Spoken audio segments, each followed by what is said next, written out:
Sensor போர்டுன்றது அதெல்லாம் விதிகளை வகுக்குது. ஒரு படம் ரிலீஸ் ஆகும்போது அப்போது என் இஷ்டத்துக்கெல்லாம் நான் படத்தை எடுக்க முடியுமா? யாராக இருந்தாலும் சரி, அது எவ்வளோ பெரிய கல்ட்டாக இருக்கட்டும்.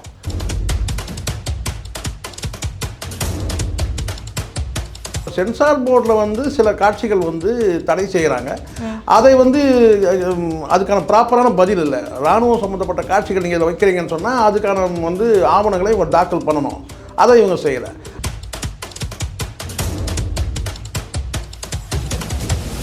அது மாதிரி தான் இவங்க சுப்ரீம் கோர்ட்டுக்கு போயிட்டாங்க. சுப்ரீம் கோர்ட்டுக்குன்னா வந்து ஹைகோர்ட்டில் வந்து இந்த பிரச்சனை பெண்டிங்கில் இருக்கும்போது நம்ம அதை பற்றி வந்து கோர்ட்டு முடிவு எடுக்க முடியாதுன்னு சொல்லி சுப்ரீம் கோர்ட்டு கை வச்சுட்டாங்க.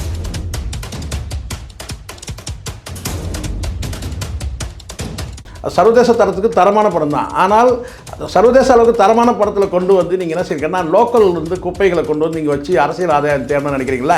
அங்கே தான் விஜய்க்கு சிக்கல் வருது.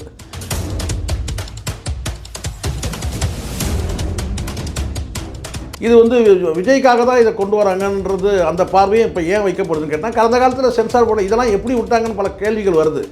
அந்த பார்வையை நம்ம விட்டுறக்கூடாது. எப்படி படம் வந்தாலும் வந்து கேட்டால் அந்த ரசிகர்கள்லாம் கொஞ்சம் சூட்டோடு இருப்பாங்க இல்லையா?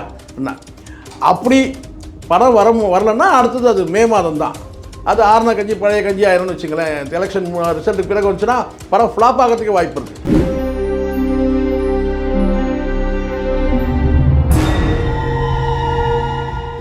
ஆடுகளம் நேயர்களுக்கு அன்பு வணக்கம். இன்னைக்கு நம்மளோட சிறப்பு விருந்தினராக வந்திருக்காங்க மூத்த பத்திரிகையாளர் ஷேக்வாரா ஜெய்சங்கர் சார். வணக்கம் சார். வணக்கம் சார். ஜனநாயகம் படம் ரிலீஸ் ஆகிறதுக்குள்ள போதும் சார் தொடர்ந்து சர்ச்சையாகவே வந்துட்டு இருக்கு. நீதிபதி ஒருத்தவங்க அவங்க ஒரு உத்தரவு கொடுக்குறாங்க, அது எதிர்த்து மற்றவங்க உத்தரவு கொடு, கடைசியில் இது என்னதான் ஆகும் சார்? இல்லை, சென்சார் போர்டுன்னு ஒன்று எதுக்கு இருக்குது? சென்சார் போர்டுன்றது அதெல்லாம் விதிகளை வகுக்குது. ஒரு படம் ரிலீஸ் ஆகும்போது அப்போது என் இஷ்டத்துக்கெல்லாம் நான் படத்தை எடுக்க முடியுமா? யாராக இருந்தாலும் சரி, அது எவ்வளோ பெரிய கல்ட்டாக இருக்கட்டும், விதிகள் சென்சார் விதிகளுக்கு உட்பட்டு தான் படம் வந்து ரிலீஸ் பண்ண முடியும். அதில் எதுக்காக சென்சார் போர்டு தடை விதிக்கணும்?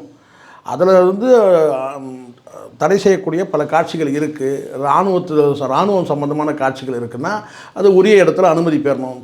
அது முறையான அனுமதி பெற்றிருந்தால் அந்த காட்சி வைக்கலாம். அது மட்டுமே இல்லை, தனியார் இடத்துல நீங்கள் போய் எடுக்கிறீங்கன்னா கூட அந்த தனியாருடைய அனுமதி தேவை.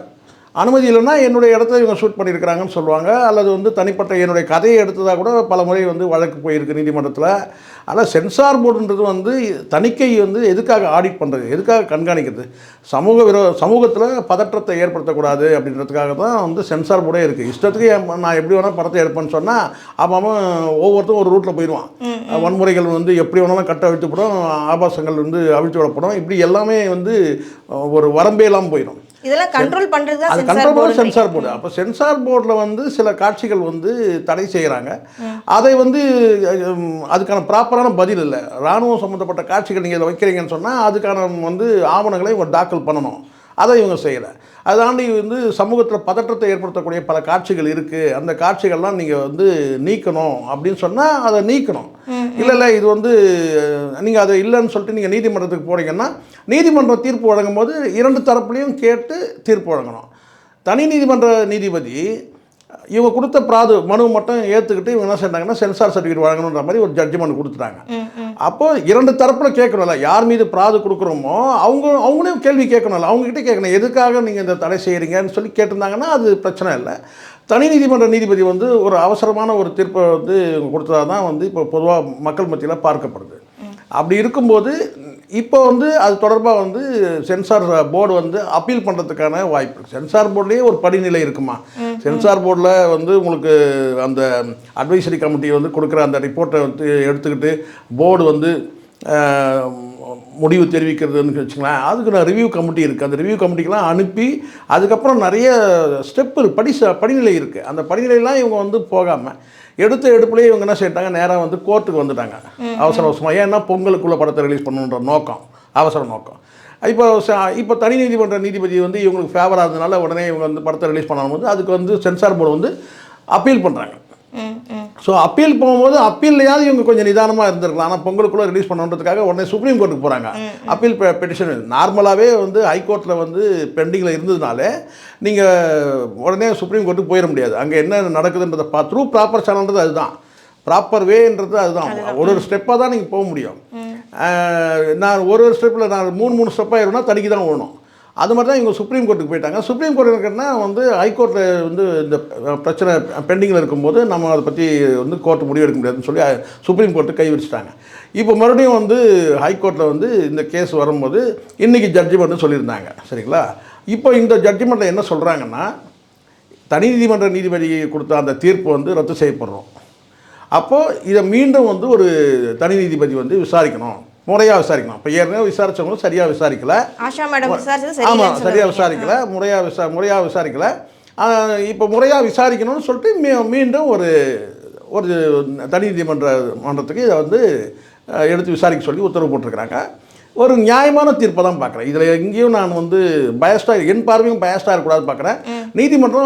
உயர்நீதிமன்றம் வந்து சரியான தீர்ப்பு தான் அது கொடுத்துருக்கு. யாருக்கும் ஃபேவர் வந்து கொடுக்குறதோ இல்லை வந்து பாரபட்சமாக இல்லை, நியாயமாக தான் இருக்குது. மீண்டும் வந்து ஒரு நீதியரசை விசாரணை பண்ணது சரியில்லை, மீண்டும் சரியாக வந்து விசாரிக்கிறதுக்கு ஒரு அமர்வுக்கு அனுப்புகிறாங்க. இது கரெக்டானது தான். சார், இப்போ ஒரு சிலருடைய கருத்துக்கள் என்னன்னு பார்த்தீங்கன்னா, இந்த சென்சார் போர்டு வந்துட்டு இவங்களுக்கு இந்த ஜனநாயகம் படத்துக்காகவே வந்துட்டு ஒருதலைபட்சமாக செயல்படுறாங்கன்னு ஒரு குற்றச்சாட்டு இருக்குது. இது உங்கள் பார்வையில்? இல்லைப்பா, எனக்கு தெரிஞ்ச வரைக்கும் என்னென்னா, சென்சார் போர்டு நல்லா புரிஞ்சுக்கணும். இங்கே பார்வையாளர் மத்தியிலே அந்த படத்தில் என்ன காட்சிகள் வருதுன்னு தெரியல. ஆனால் ஒரு அசரீதியாக அல்லது ஒரு சோர்சஸ் மூலமாக நமக்கு வரக்கூடிய தகவல்கள் கேட்டிங்கன்னா, ஓம்ன்ற பிரணவ மந்திரத்தை வந்து தப்பாக வந்து பயன்படுத்தியிருக்கிறாங்க. இது வந்து மத ரீதியாக சிலரை புண்படுத்தக்கூடிய விஷயம், சிலரை இல்லை பெரும்பான்மை மக்களை புண்படுத்தக்கூடிய விஷயமா இருக்குது.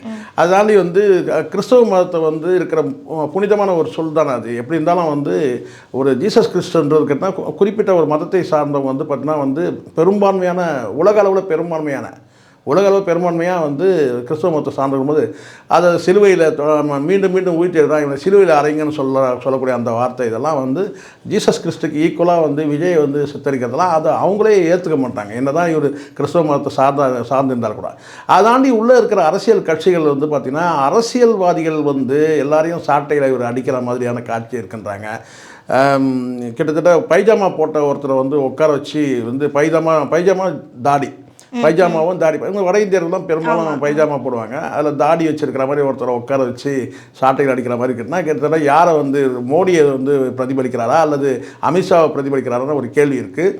தமிழ்நாட்டை சார்ந்த பல முக்கியமான அமைச்சர்கள், இன்றைய அமைச்சர்கள், முன்னாள் அமைச்சர்கள், இவங்களெல்லாம் வந்து ஒரு ஒப்பிடுற மாதிரியான வந்து ஒரு கம்பேர் பண்ணுற மாதிரியான ஒரு வந்து அரசியல்வாதிகளை சித்தரித்து ஒரு சாட்டையில் அடிக்கிற மாதிரியான சில காட்சிகள், இப்படி வந்து பல காட்சிகள் இருக்கும்போது இது எப்படி வந்து இது வந்து மக்கள் மத்தியில் எந்த மாதிரியான தாக்கத்தை ஏற்படுது? நீங்கள் அரசியல் ரீதியாக ஒரு படத்தை நீங்கள் எடுக்கிறீங்க, அரசியல் கருத்துக்களை சொல்லலாம். கடந்த காலத்தில் சாட்டை எடுத்து எம்ஜிஆர் கூட அடித்தார். யார் அடித்தார்னா அவங்க தாய்மாமனே அடிப்பார், நான் அடிக்கிற படத்தில். அந்த மாதிரி வந்து நீங்கள் ஒரு படத்தில் நீங்கள் வந்து ஒரு காட்சியை கொண்டு வரீங்கன்னா, அதுவும் தேர்தல் நேரத்தில் நீங்கள் ஒரு அரசியல் கட்சி தலைவராக இருக்கும்போது இந்த படம் வருது. இப்போ இந்த படம் ஒரு அரசியல் கட்சி தொடக்கத்துக்கு முன்னாடி வந்ததுன்னா கூட இது ஏற்புடையதாக இருக்கும். ஒரு அரசியல் கட்சி தொடங்கின பிறகு நீங்கள் இந்த மாதிரியான படங்கள் நீங்கள் கதைகள் வசனங்கள் வைக்கும்போது, திரைக்கதை அமைப்பு இருக்கும்போது அது அப்ஜெக்ஷன் வரதுக்கான வாய்ப்பு இருக்குது தானே செய்யுது. அதுக்கு நீங்கள் ப்ராப்பராக என்ன செய்யணும் கேட்டால், முறையான வந்து இராணுவத்தில் சம்மந்தமான காட்சிகள் காட்டுறீங்கன்னா அது முறையாக நீங்கள் காட்டணும். சரிங்களா? அதாண்டி படத்தில் மேக்கிங் வந்து நல்லா இருக்குன்னு தான் சொல்கிறாங்க. மேக்கிங் வந்து அது நம்ம சொல்லி தான் ஆகணும். எல்லாத்தையும் நெகட்டிவாக சொல்லணும்னு எனக்கு அவசியம் கிடையாது. படம் வந்து ஒரு சர்வதேச தரத்துக்கு படத்தை எடுத்துருக்குறாங்க. நான் டெக்னாலஜி ரோபோலாம் வந்து ஆக்ட் பண்ண வைக்கிறாங்க இதில் அப்படின்ற மாதிரி சொல்கிறாங்க, கொண்டு வராங்கன்னா சர்வதேச தரத்துக்கு தரமான படம் தான். ஆனால் சர்வதேச அளவுக்கு தரமான படத்தில் கொண்டு வந்து நீங்கள் என்ன செய்யணும்னா, லோக்கல் வந்து குப்பைகளை கொண்டு வந்து நீங்கள் வச்சு அரசியல் ஆதாயம் தேடணும்னு நினைக்கிறீங்களா? அங்கே தான் விஜய்க்கு சிக்கல் வருது. விஜய்க்கு இந்த இடத்துல சிக்கல் வருது. நீங்கள் சர்வதேச தரத்துக்கு ஒரு படத்தை எடுக்கிறீங்க, டெக்னாலஜிலாம் வந்து அந்த அளவுக்கு எடிட்டிங்லேருந்து கேமரா ஷூட்லேருந்து எல்லாமே நல்லா இருக்குன்றாங்க, ஃபோட்டோகிராஃபி ரொம்ப நல்லா இருக்குன்றாங்க. இந்த படம் பார்த்து சென்சார் அந்த தரப்புலேருந்து சொல்லக்கூடிய சில வார்த்தைகள் வந்து கேட்டிங்கன்னா, ஆனால் படத்தில் வந்து இப்போ தலைவாழையில் ஃபுல்லாக வந்து விதவிதமான பதார்த்தங்கள் வச்சுட்டு நடுவில் இதே கொண்டு வந்து வைப்பாங்கல்ல, அப்படி தான் வந்து விஜய் பண்ணி இதை நீங்கள் அரசியல்வாதியாக வராமல் நீங்கள் இந்த படத்தை நீங்கள் எடுத்துருந்தீங்கன்னா கூட அப்போ கூட சென்சார் விதிகள் இருக்குது. சென்சார் விதிகள் கேட்குறதுன்னு கேட்டால் முக்கியமாக கேட்குறது, இராணுவத்தில் இருந்து சம்மந்தப்பட்ட காட்சிகள் நீங்கள் அனுமதி வாங்கினீங்களா அப்படின்னு கேட்குறது தான். யார் எதுவுமே நான் சொல்கிறேன், குறிப்பிட்ட இன்றைக்கெல்லாம் ரொம்ப அட்வான்ஸ் ஆகிடுச்சு. இன்றைக்கி வந்து ஒரு குறிப்பிட்ட ஒரு நிறுவனமாக நீங்கள் காட்டினீங்கன்னா கூட அந்த பேரில் நிறுவனம் இருக்கக்கூடாதுன்னு இருக்குது. நீங்கள் பொது இடத்துல ஷூட் பண்ணும்போது பார்த்தீங்கன்னா ஒரு குறிப்பிட்ட ஒரு காட்சியை நீங்கள் வந்து காட்டுறீங்கன்னா அங்கே நீங்கள் அனுமதி வாங்கினீங்களான்னு இருக்குது. இப்படி நிறைய வந்து உங்களுக்கு வந்து கட்டுப்பாடுகள் நிறைய இருக்குது. அந்த கட்டுப்பாடுகள்லாம் இருக்கும்போதே வந்து இங்கே விதிகள் மீறி பல விஷயங்கள் வந்து கடந்த காலத்தில் சென்சார் போர்டும் ரொம்ப பவித்திரமானதுன்னு நான் சொல்ல வரல. சென்சார் போர்ட்லேயும் வந்து கடந்த காலத்தில் பல படங்கள் வந்து அனுமதிக்கப்படுது. இது வந்து விஜய்க்காக தான் இதை கொண்டு வராங்கன்றது அந்த பார்வையும் இப்போ ஏன் வைக்கப்படுதுன்னு கேட்டால், கடந்த காலத்தில் சென்சார் போர்டு இதெல்லாம் எப்படி விட்டாங்கன்னு பல கேள்விகள் வருது. அந்த பார்வையை நம்ம விட்டுறக்கூடாது. பல படங்கள் வந்து சென்சார் போர்டில் இது எப்படி அலோவ் பண்ணாங்க அப்படின்னு ஒரு கேள்வி இருக்குது. ஆனால் அதுக்காகவே எல்லா படத்தையும் இது ஒரு முன்னுதாரணம் தானே. இன்றைக்கி இவ்வளோ தூரம் நீதிமன்றத்துக்கு போகும்போது இனி வரும் காலங்களில் வந்து இந்த தவறுலாம் செய்யக்கூடாதுன்றது அடுத்த படம் எடுக்கிறவங்களுக்கு ஒரு பாடமாக இந்த ஜனநாயகம் அமையும் தான் என்னுடைய பார்வை. சரி சார், இவ்வளோ பிரச்சனைகள் மத்தியில் இந்த படம் எப்போ தான் ரிலீஸ் ஆக போகுது? இல்லை, எனக்கு தெரிஞ்சு இந்த படம் வந்து நான் இப்படி நடக்கலாம், அது யாருக்கும் நான் பாரபட்சமாக பேசக்கூடாதுன்னு நினைக்கிறேன். இப்படி நடக்கலாம். எப்படி நடக்கலாம்னு கேட்டிங்கன்னா, இப்போது இந்த தனி நீதிபதி வந்து இதை விசாரணைக்கு எடுத்து இந்த விசாரணையில் வந்து அவங்க கேட்குற கேள்விகளுக்கு இவங்களுக்கு வந்து அந்த ஆர்குமெண்ட்லாம் முடிஞ்சு அதுக்கப்புறம் தீர்ப்பு ஒரு வேலை அது எப்படி இவங்க ஆர்குமெண்ட் எந்த மாதிரி இருக்குன்னு தெரியல. ஏன்னா அவங்க கேட்குற சான்றெல்லாம் இவங்க கொடுப்பாங்களா, இல்லை அந்த காட்சிகள்லாம் கட் பண்ணால் அந்த படத்தோட நேர்த்தியே போயிடுது, கண்டென்ட்டே மிஸ் ஆகுதுன்றான் சொல்கிறாங்க. இதை படம் எடுக்கிறதுக்கு கூட இந்த அறிவு இருந்திருக்கணும், சரிங்களா? ஆனால் ஏற்கனவே அனுபவசாலி தான் எடுத்துருக்காங்கப்பா. புதிய இயக்குனர் சொல்லி கூட வந்து எதுவும் வந்து ஒரு முட்டை கொடுக்க முடியாது. ஏன்னா இவங்கள வினோத்லாம் ஏற்கனவே வந்து படம் எடுத்தவர் தான். அதனால் வந்து எடுக்கலனா கூட அதுக்கு அந்த குறிப்பிட்ட அந்த சர்க்கிளில் தெரிஞ்சிடும். இந்த மாதிரி சம்பவம் எடுக்கணும், படம் எடுக்கணும்னா இதுக்கான அனுமதி வாங்கணும். இப்போ வெளிநாட்டில் ஷூட்டிங் எடுக்கிறாங்கன்னா அதுக்கான அனுமதி அந்த இதில் வாங்கணும் இருக்கு இல்லையா? அது மாதிரி இப்போ இவங்களுக்கு என்னென்னா தெரிஞ்சு தான் இவங்க எடுத்துருக்குறாங்க. அப்போ இதை வந்து காட்சிகளை வந்து கட் பண்ணி அதுக்கப்புறம் வந்து இதை படத்தை ரிலீஸ் பண்ணுவாங்களா, இல்லை வந்து நீதிமன்றத்தில் எப்படியான வாக்குவாதங்கள் ரெண்டு தரப்புலையும் நம்ம வந்து வாதங்கள் நடக்குன்றது தெரியல. இது அப்படியே ஒரு வேளை வந்து எல்லாம் முடிஞ்சு எலெக்ஷன் டேட்டுக்கு முன்னாடி இந்த படத்தை வந்து ரிலீஸ் பண்ணுறதுக்கான அந்த வாய்ப்பு வந்து ரொம்ப சொற்பமாக இருக்குது. அப்படி ஒரு வேளை படம் ரிலீஸ் ஆகிடுச்சுன்னா எலெக்ஷன் டேட் அதுக்கப்புறம் அவங்களோட டேட் வந்ததுன்னா பிரச்சனை இருக்காது. இல்லை எலெக்ஷன் டேட் வந்துடுச்சுன்னா அதுக்கப்புறம் இதில் தேர்தல் சம்மந்தமான பல காட்சிகள் இருக்க சொல்லி நீதிமன்றத்துக்கு போவாங்க. யாராலும் போவாங்க, யார் வேணால் போகலாம். இப்போ நான் அதை சஃபர் ஆகிறேன், பாதிக்கப்படுறேன்னு சொன்னால் இது வந்து என்ன தான் இதை காட்சி ஊமைப்படுத்தியிருக்கிறாங்க அப்படின்னு சொல்லி நீதிமன்றத்துக்கு போகிறதுக்கு. இப்போ கரண்ட் பொசிஷன் இருக்குங்க, ஏடிஎம்கேவும் அகைன்ஸ்ட் ஆகிடுச்சு இப்போ உங்களுக்கு. அப்போ யாரை வந்து இவர் வந்து இதை ஒப்பிட்டுறாலும் சொல்லி ஏதோ நீதிமன்றத்தை போய் வந்து தடை கேட்கறதுக்கான வாய்ப்புகள் இருக்க தான் செய்யுது.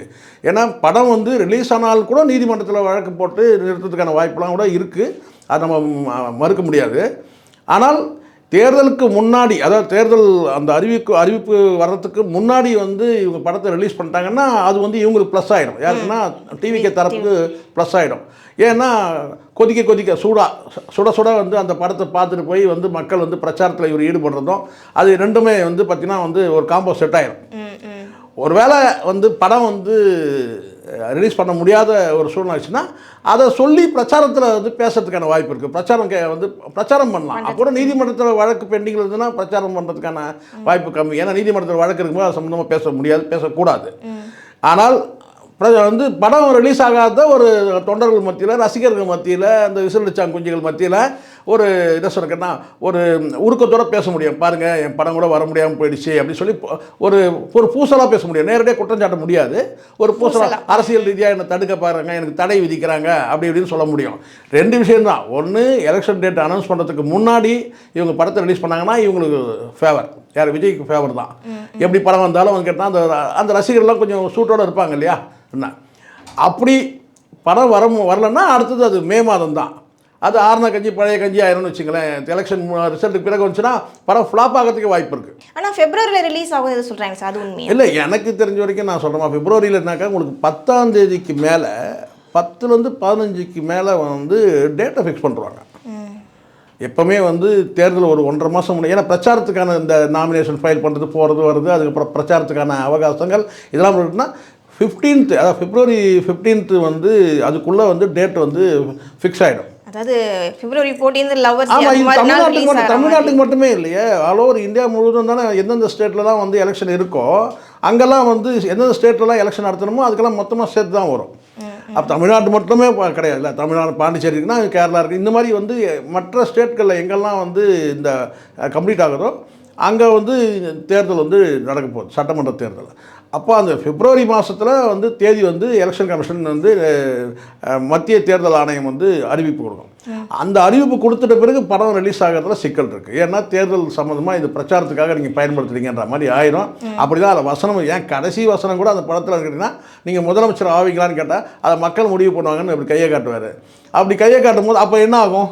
இது தேர்தலுக்காக பிரச்சாரம் பயன்படுத்துகிற மாதிரி ஆகிடும். அப்போ ஒன்றும் அந்த வண்ணங்களை காட்ட முடியாது, நீங்கள் வண்ண கொடிகளை காட்ட முடியாது, கட்சியோட கொடிகளை காட்ட முடியாது. இப்படி பல சிக்கல்கள் உருவாகிடும். அப்போது எலெக்ஷன் டேட் வர்றதுக்கு முன்னாடி ஜட்ஜ்மெண்ட் வந்து அந்த படத்தை ரிலீஸ் பண்ணணும். ஆனால் எனக்கு தெரிஞ்சிருக்க ரொம்ப சொற்பமான நாட்கள் தான் இருக்குது. நம்ம சொல்லலாம், இது பாருங்கள் இன்னும் வந்து 1ஆம் தேதிக்கு ரெண்டு 3 நாள் தான் இருக்குது. முடிஞ்சிச்சுன்னா அதுக்கப்புறம் வந்து ஒரு 10 நாள் 15 நாள் அதுக்குள்ளே தனி நீதிமன்றத்தில் வழக்கு விசாரணை செய்யப்பட்டு அதில் வந்து இவங்க தணிக்கை துறை கேட்கக்கூடிய வந்து சென்சார் போர்டு கேட்கக்கூடிய விஷயத்தெல்லாம் இவங்க நிறைவு செய்யணும். அப்புறம்தான் இது வந்து ஜட்ஜ்மெண்ட் வரும். அதுக்கப்புறம் இவங்களுக்கு தியேட்டர்கள் கிடைக்கணும். ஸோ அதெல்லாம் வந்து சிக்கல் இருக்குது. ஆனால் படம் வந்து தடையாயிடுச்சுன்னா அதை சொல்லி ஓட்டு கேட்க முடியும். படம் வந்துடுச்சுன்னா ரசிகர்கள் கொண்டாடுவாங்க. அந்த விசில் அடிச்சா குஞ்சுகள் வந்து எப்படியும் தியேட்டரில் படம் பார்க்க முடியாது, வெறும் விசில் சத்தம் தான் கேட்க முடியும். சின்னமும் கொடுத்தாச்சு, சரிங்களா? ஸோ அதனால் எனக்கு தெரிஞ்சிருக்கிட்டா இது மட்டுமே கிடையாது, சின்னத்துக்கும் சிக்கல் வரும், படத்துக்கு மட்டும் சிக்கல் கிடையாது. சின்னத்துக்கு ஆமாம், சின்னத்துக்கும் சிக்கல் வரும். பொறுத்திருந்து பாருங்களேன், சின்னத்துக்கு சிக்கல் எப்படி வருதுன்னு பொறுத்திருந்து பாருங்க. இவ்வளோ பெரிய டெஸ்ட் என் எண்ணம் இல்லைம்மா, இது இருக்கிற யதார்த்த நிலையை நான் பேசுகிறேன், எண்ணம் கிடையாது. பொறுத்திருந்து பார்ப்போம். ரொம்ப நன்றி சார். ரொம்ப தெளிவாக நம்ம மக்களுக்கு புரிகிற மாதிரி சொல்லியிருக்கீங்க. நாங்களும் எதிர்பார்ப்போடு இருக்கோம் ஜனநாயகன் எப்போ ரிலீஸ் ஆகணும். தொடர்ந்து பேசலாம். நன்றி. நன்றிம்மா.